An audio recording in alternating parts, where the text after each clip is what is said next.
नमस्कार, VK news देख रहे हैं आप और मैं हूं आपके साथ मयंक गौड़। भारत में लोकसभा चुनाव होने हैं, जिसको लेकर के चुनाव की तैयारियां चल रही हैं और इलेक्शन कमीशन भी बहुत जल्द ही भारत में चुनाव की तारीखों का ऐलान कर देगा। नई सरकार बनने के बाद विदेश नीतियों पर खासा प्रभाव पड़ता है। हर एक देश में जब भी किसी देश में चुनाव होते हैं और चुनाव के बाद जब नई सरकार चुनकर आती है तो उसके बाद से उस देश की विदेश नीति पर खासा प्रभाव पड़ता है, क्योंकि पड़ोसियों के साथ किस तरीके के संबंध होने चाहिए, किस देश की ओर झुकाव होना चाहिए, किस देश से तलखी बरती जानी चाहिए, ये सारे पहलू अपने आप में अहम हो जाते हैं। अब नेपाल की हम बात करें तो नेपाल में चुनाव तो नहीं है, लेकिन नेपाल में राजनीतिक तनातनी इतनी ज्यादा बढ़ गई है कि सरकार गिर भी गई, टूट भी गई और उसके बाद फिर से बन गई, लेकिन प्रधानमंत्री वही रहे, पुष्प कमल दहल प्रचंड, जो कि पिछली सरकार में भी प्रधानमंत्री थे और अब इस सरकार में भी वो प्रधानमंत्री हैं। लेकिन नेपाल में एक तरीके से राजनीतिक जो सरगर्मियां चल रही हैं वो सिर्फ एक राजनीतिक,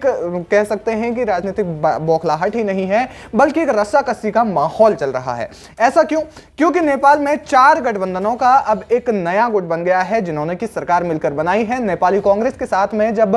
पूर्व में प्रधानमंत्री रहे पुष्प कमल दहल प्रचंड के साथ में बातचीत जब हो रही थी, तो पुष्प कमल दहल प्रचंड ने नेपाली कांग्रेस के साथ में गठबंधन तोड़ करके अब एक नई पार्टी के साथ में गठबंधन बनाया है, जिसे नेपाल की सबसे बड़ी पार्टी कहा जा रहा है। यह पार्टी है कम्युनिस्ट पार्टी और इसके लीडर है केपी शर्मा ओली, जो कि नेपाल के पूर्व प्रधानमंत्री रह चुके हैं। अब इसको लेकर के बवाल चल रहा है। बवाल इसलिए क्योंकि नेपाल में जिस तरीके से सियासी उठापटक चल रही है, 4 पार्टियों के बीच में 8 सूत्रीय मांगों को लेकर के जब बात तय हुई, उसके बाद कैबिनेट विस्तार की जब चर्चा हुई तो कैबिनेट विस्तार में 3 मंत्रियों को ही महज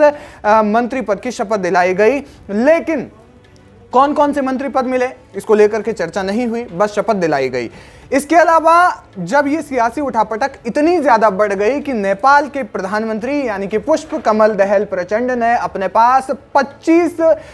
मंत्रालय रख लिए। जी हां, किसी भी देश की राजनीति में संभवतः यह पहली बार हो रहा है कि कोई प्रधानमंत्री, अपने पास प्रधानमंत्री का पद तो है ही, लेकिन उसके अलावा विदेश मंत्रालय की बात करें, रक्षा मंत्रालय की बात करें, गृह मंत्रालय की बात करें, एविएशन मिनिस्ट्री की हम बात करें, राजमार्ग मंत्री की हम बात करें, और इसके साथ साथ में इन सब मिनिस्ट्रीज को मिला करके, इन सभी मंत्रालयों को मिला करके 25 मंत्रालय पुष्प कमल दहल प्रचंड ने अपने पास रखे हैं। अब आप सोचेंगे कि शायद ये सत्ता लोलुपी है। संभवतः ऐसी बात कही जा सकती है, लेकिन क्योंकि जिस तरीके से पिछली सरकार के साथ में जब बातचीत टूटी और गठबंधन अंततः ध्वस्त हो गया, तो उसके बाद केपी शर्मा ओली के पास गए और उसके बाद बताया जा रहा है कि 4 गुटों में 4 जो गठबंधन दल हैं वो अब मिलकर अपने आप में आपस में जो है मंत्री विस्तार को सौंपेंगे। हालांकि 2 जो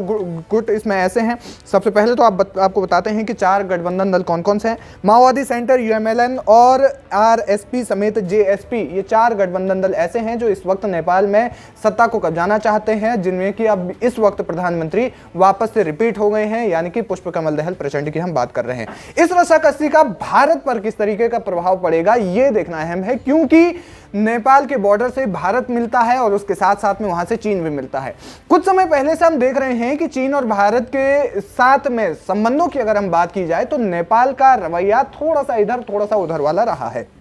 इसके बाद चीन से कई मुद्दों पर डील हुई। पुष्प कमल दहल प्रचंड ने स्वयं चीन का दौरा किया, जो कि भारत के लिए एक सकारात्मक चीज नहीं मानी जा रही थी, क्योंकि अगर नेपाल चीन के इन्फ्लुएंस में आता तो कहीं ना कहीं इसका नुकसान सीधे तौर पर भारत को होता, जैसा कि अभी नुकसान मालदीव के मामले को लेकर के हो रहा है, क्योंकि मालदीव में अब भारतीय सेना वापस आने लगी है। अब जिस तरीके से रस्साकसी का माहौल चला हुआ है, पहले भारत की ओर थोड़ा सा झुकाव रहता है, उसके बाद थोड़ा सा चीन की ओर झुकाव रहता है, तो इससे सवाल यह है कि भारत पर क्या प्रभाव पड़ेगा और क्या इससे चीन भारत पर हावी होने की कोशिश करेगा। इसका जवाब है हां भी और नहीं भी, क्योंकि पुष्प कमल दहल प्रचंड वो प्रधानमंत्री रहे हैं जिनका झुकाव एक समय पर भारत के लिए तो रहा ही है, लेकिन दूसरी ओर वो चीन के साथ में भी अपने साझा संबंधों को बनाते हुए दिखे हैं। इससे कहीं ना कहीं भारत के लिए विश्वसनीयता का जो संकट है वो कहीं ना कहीं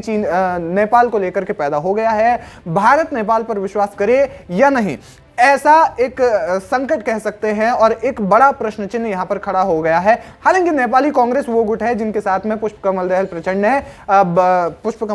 ने गठबंधन तोड़ा, उसमें से एक दल ऐसा भी था जो कि भारत की राजनीति के इन्फ्लुएंस में आकर के नेपाल को हिंदू राष्ट्र बनाने की मांग कर रहा था, और उसके बाद में अब जो है गठबंधन टूट गया है। तो अब सवाल यह है कि क्या नेपाल और भारत के रिश्तों में बेहतरी और ज्यादा देखने को मिल सकती है, या फिर नेपाल जो है चीन के ही इन्फ्लुएंस में आता रहेगा। ये कई अहम सवाल है, लेकिन एक सवाल जो कि यहाँ पर गहराई से बनता है और उसका जवाब भी ये है कि कहीं ना कहीं विश्वसनीयता पर नेपाल की जरूर सवाल खड़े उठ गए हैं। फिलहाल नेपाल के 25 मंत्रालय